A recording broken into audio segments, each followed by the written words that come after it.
টাঙ্কির একদম 12টা বাজে গেছে। টাঙ্কি আর কয়দিন চালাতে পারবো? ময়লাটা দেখুন। হ্যালো আসসালামু আলাইকুম, কি অবস্থা সবার? কেমন আছেন আপনারা সবাই? আলহামদুলিল্লাহ আমি আপাতত অনেক অনেক ভালো আছি।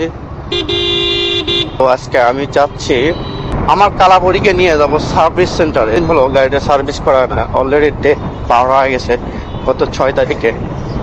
আজকে হলো 17 তারিখ। তো সার্ভিসটা করাটা দরকার, কারণ গাড়িতে একটু সমস্যা দিচ্ছে টুকটাক। তো ভাবলাম একটু সার্ভিস করে নিই, আজকে একটু ফ্রি পেলাম। তো চলেন আমার কালাবাড়িটাকে একটু মেকআপ করে আনি।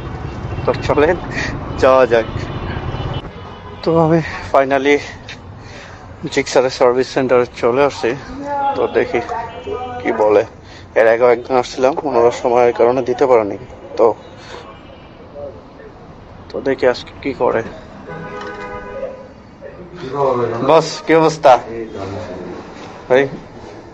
কি অবস্থা আজকে পাবো? হ্যাঁ আজকে একটু তাড়াতাড়ি দিতে হবে, কিন্তু আমি অফিসে আছি।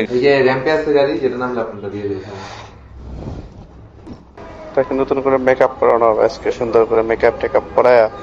সেই হচ্ছে আমার গাড়ির অবস্থা। টাঙ্কির একদম 12টা বাজে গেছে। টাঙ্কি আর কয়দিন চালাতে পারবো? ওয়ারেন্টি দিয়ে দিছি তো নারায়ণগঞ্জ। তো এই হচ্ছে আমার কালাবড়ি, একদম কাপড় চোপড় খোলা একবারে উলঙ্গ করে ফেলছে। ময়লাটা দেখুন। হ্যাঁ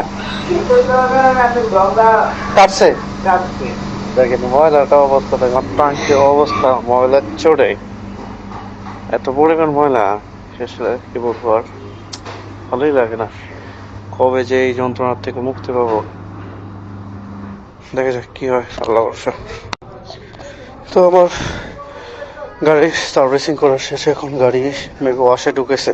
তো গাড়ি এখন ওয়াশ করবে। তো ওয়াশ করা হলে বেরোবো।